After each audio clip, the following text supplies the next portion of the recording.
嗨，大家好，我是躺平叔，今天是2020年7月18号。这一期咱们继续聊聊恒大清盘，聊聊中国的房地产。今天聊恒大必须要聊一下任泽平老师。任泽平老师作为恒大的前首席经济学家，当年年薪是1500万，成为最贵的经济学家。但是这两天任泽平老师恐怕是遇到麻烦了，不仅仅是翻车那么简单。怎么回事呢？2020年7月17号。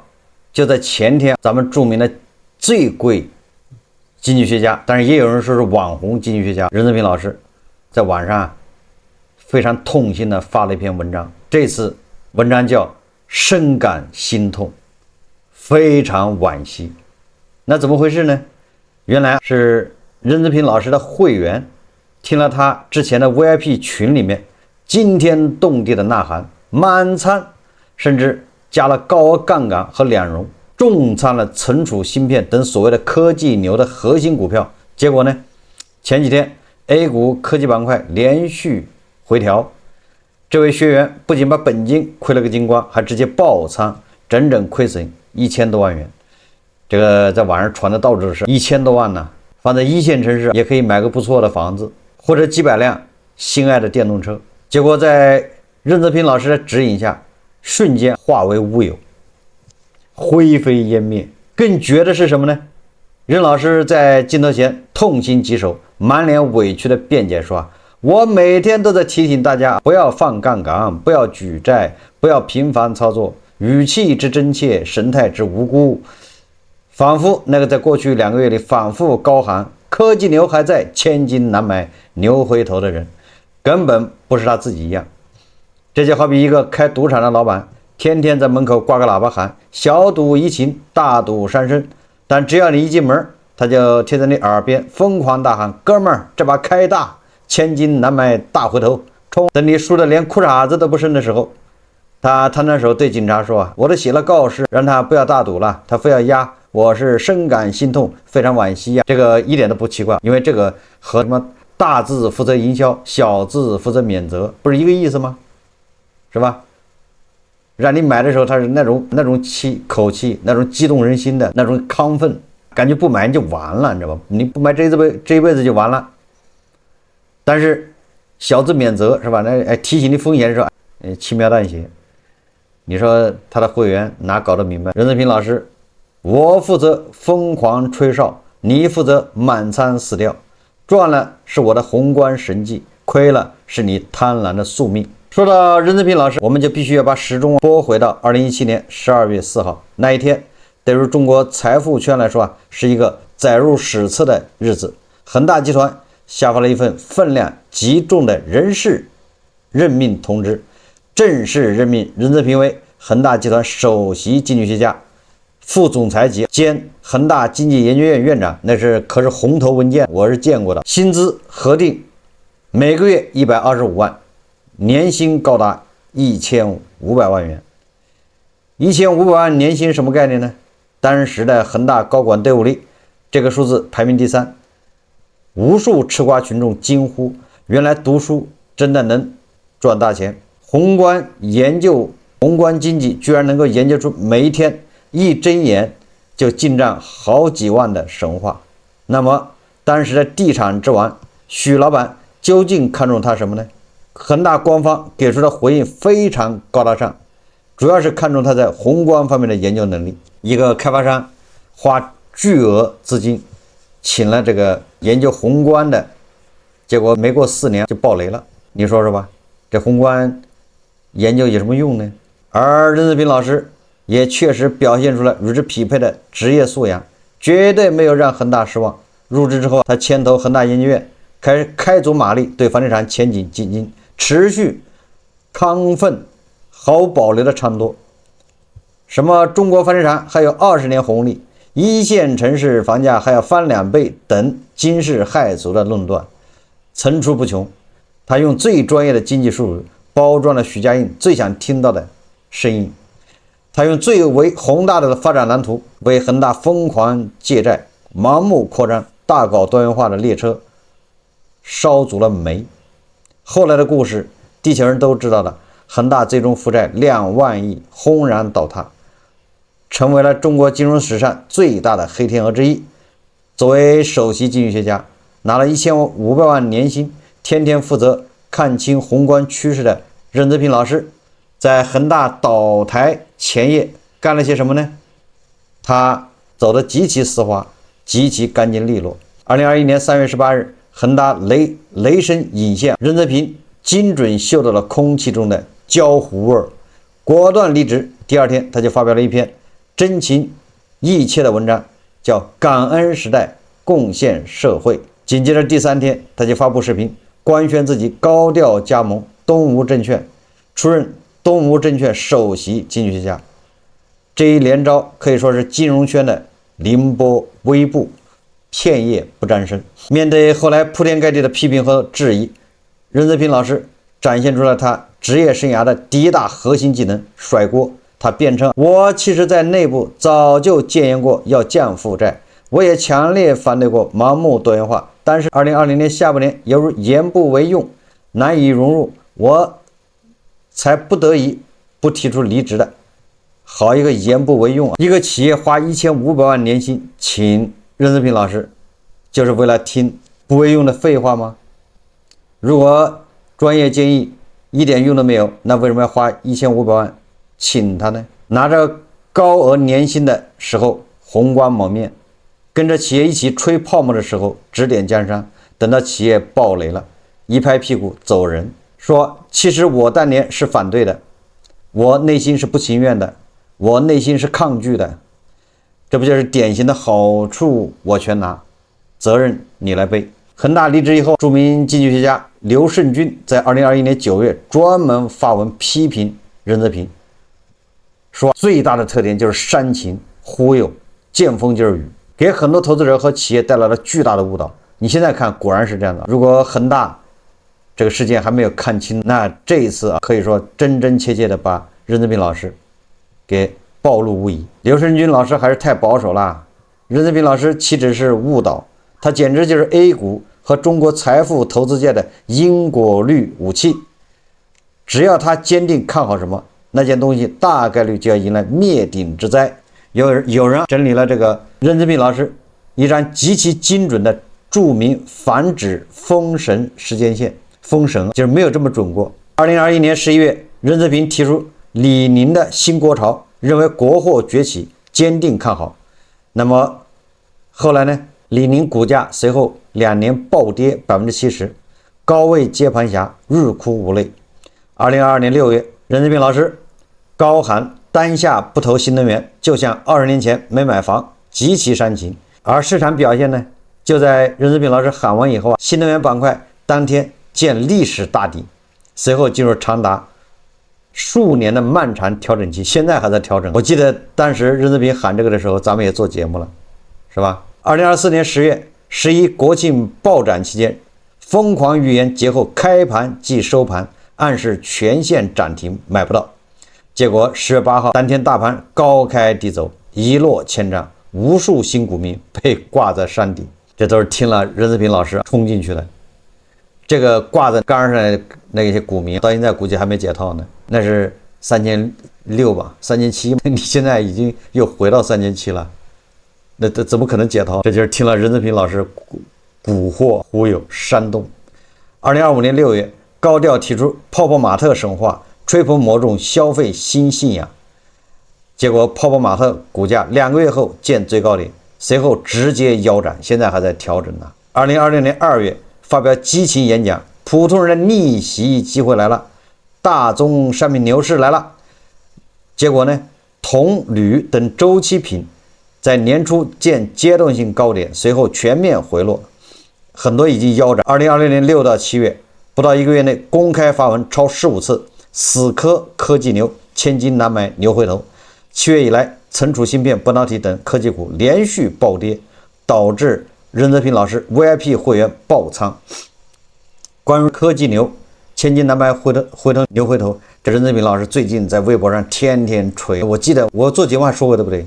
我感觉任泽平这个人怎么这么疯，泡沫这么大了，还在鼓吹，为了他的会员费，真是丧心病狂，连续的打脸或者重锤声。所以这么准的人还真不少，不多见。他每一个预言都是顶，全部是大顶，可以说是历史大顶。这已经不是普通的预测失误，这简直是行业明灯，是资本市场降维打击。2022年，他喊出不投新能源，就像20年前没买房的时候，多少老大爷、老太太把养老钱砸进了光伏和锂电池，结果进去之后，直接站成了历史的丰碑。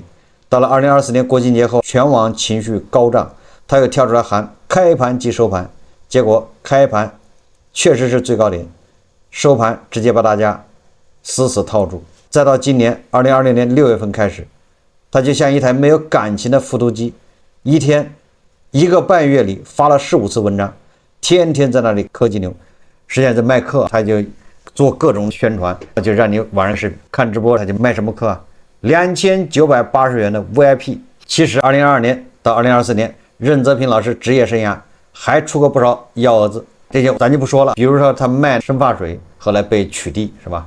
也就是任泽平老师他生活所迫吧。但是你不能这么干。任泽平老师曾经要直播，他的直播内容是什么？明年什么大概中国经济要怎么着的7条规律，或者7个方面。结果他直播的时候，直播到第3条就被抬走了。后来他受到了谈话，自从那一次谈话以后任泽平老师就像换了一个人，每天就畅想光明论。后来他卖生发水，后来他批评苹果，后来他跟加头老师大战夹头，是吧？有一年春节大战夹头，我给他这个评论，我感觉他是生活所迫，但是生活所迫你不能这么干，没良心的钱不能赚了。任泽平在微博中写道：已转型情感博主、鸡汤作家。他说了自己，天真的人以为他真的去写鸡汤了，但真正搞流量的人知道，鸡汤只是外壳，卖课才是终极密码。转了一大圈，任泽平老师终于找到了他的终极本命赛道——知识付费，也就是俗称的卖场子。他开通了 VIP 课程，一年收你2980元，2980元买不了吃亏，买不了上当，但能买到任泽平老师每天在群里给你进行的行情解读和赛道研判。网传他真正建了30个这样的 VIP 群，每个群满员是500人，年收入过亿是轻轻松松。但是我把话放这儿，任泽平老师这个对他来说不是最大的打击，他后面9981难，后面还有一难，恐怕是要查他的税。任泽平老师现在可能在瑟瑟发抖，因为我感觉加头老师举报信已经写好了，贴好了，放到信封，已经封好了，准备叫快递 EMS 发走了。因为加头老师最懂这一套，是吧？很有可能，因为你想当初跟加头老师大战，加头老师2个人差一点打官司，那这时候加头老师坏了事，他能放过这个时候他能放过落井下石，是吧？痛打落水狗的机会吗？报一箭之仇。说归说，笑归笑，我们还是要问自己一个问题：既然任泽平老师预测记录已经烂成了这个样子，既然他从恒大到 A 股一路走来，留下了满地的鸡毛，为什么还有那么多人前仆后继的掏出2980块去加他的群？为什么那个亏了1000万的学员在爆仓的前一秒还把任泽平当作指路明灯？其实这里面隐藏着人性的巨大弱点，以及大 V 们屡试不爽的网红攻势。许多人都有一个通病，在面临巨大的利益诱惑和极高的不确定性时，比起相信自己，大家更愿意去相信别人，因为相信自己是一种极其艰难、极其痛苦的事情。你想在股市里面赚钱，你自己判断，你需要去读财报、看行业数据、研究宏观政策、跟踪主力资金。最要命的是，你自己判断没有被别人证明过，没有成千上万人给你点赞支持。如果你依靠自己做决定，一旦亏了，你只能狠狠地抽自己耳光，承认自己是个傻瓜。这种对自我价值的否定是人类大脑最抗拒的事情。所以大部分人的内心是不够强大的，他们潜意识里不愿意为自己的行为承担终极责任。这时候人这样的人就出现了，他们身上带着无数的光环：前国务院发展研究中心主任科员，前恒大1500万年薪的首席，全网1000万粉丝的大 V。这些光环给了普通人一个完美的心理支撑。普通人会对自己说，你看他懂那么多宏观数据，他拿过那么多薪水，他判断肯定比我准，我相信他。没错，这种心理机制最精彩的部分在于，一旦最后结果错了，你亏得倾家荡产了，你的大脑反而会获得一种奇特的解脱。你会说，这不怪我，是那个任泽平太坑了，是他忽悠了我。实际上就是通过相信大 V， 成功的把判断错误的痛苦和责任转嫁给了别人。宁愿花2980块买一个甩锅的借口，也不愿意面对自己贪婪且无能的现实。而任泽平们正是巧妙地利用了这一点，他们掌握一套标准的财富收割配方。第一步，先喊极端的口号：5000点不是梦，开盘即收盘。不买新能源汽车就是20年前没买房。在流量时代，温和的语言是没有人听的，只有极端斩钉截铁的口号才能穿透信息的噪音，砸进韭菜的脑子里。赚最容易的钱，永远不要用自己的钱去投资，永远要用别人的钱和声名来做杠杆，拿企业的年薪收粉丝的会员费，不管市场涨跌，他的现金流永远是正的。翻车了就疯狂甩锅，房价跌了是言为不用，学员爆仓了是个别赌徒不听劝，市场崩盘了就是我们敬畏市场，反正他自己永远正确，永远无辜，永远闪耀着真理的光芒。如果任泽平真的那么厉害，他为什么不自己炒呢？如果他真的说的准，他还有时间在那直播吗？我早就说过了，如果有一种赚钱的方法稳赚不赔，那我告诉你，不仅不告诉别人，我还传男不传女，因为这玩意儿你赚钱的了得，你天天赚复利，稳赚不赔，那我就想办法加杠杆，哪有空在这儿闲扯？所以说听别人说赚钱，那不简直是对自己不负责任，无一例外。所以说归说，笑归笑，各位认清现实吧。我们绝大多数人都没有那种在资本市场里翻手为云覆手为雨的智商和命格。如果你手里还有点辛苦攒下来的窝囊费，对吧？听我一句劝，把他们死死的存在工行，焊死在工行，留给孩子读书，留给父母看病，不要再送给那些开着劳斯莱斯住着大别墅却在镜头前对你爆仓深感心痛的网红经济学家了。回归到真实的生活中去吧，继续骑上你那心爱的小摩托，穿梭在大街小巷去送你的外卖。虽然逆风很冷，虽然爬楼很累，但你每送我一单，手里拿着那3块5块是实打实的天王老子也抢不走的财富。或者擦干你的挡风玻璃，开启你的网约车，在深夜里接送那些加班到深夜的白领。当你握着方向盘穿梭在繁华的都市，欣赏着城市璀璨夜色的时候，你会发现这种脚踏实地的生活比股市里那每天过山车一样的红色和绿色要踏实的多，也美丽的多。不要相信所谓的救世主，审视任何一个试图收割你的焦虑的大 V， 这是每一个人一生必须的自我修行。内心强大的人会自己做判断，并为自己的选择结果承担，而聪明的人早已看穿了这场卖铲子的游戏，主动退场。所以我说普通人应该想的是怎么离开这个地方，一刀下去，一刀两断。我看还有人执迷不悟，还希望我讲一讲明天涨还是跌，后来怎么走。你还想在里面赚钱是吗？怎么这么执迷不悟？你现在做的是割肉，狠狠的割下去，割疼了就好了。你彻底离开这个市场，从此它的涨跌只是个笑话，你风淡云轻，微微一笑啊！不要再被这些人割了，真的是窝囊费赚的不容易，什么时候才能醒？我们再看看房地产，过气网红城市杭州又出什么幺蛾子了？任泽平老师现在也不怎么聊房地产了，因为聊房地产没钱，聊股市有钱。很多人抱着发财的心，所有加他会员的都是要想发财的，因为被他什么5000年不是梦，什么不买什么就错过了，对不对？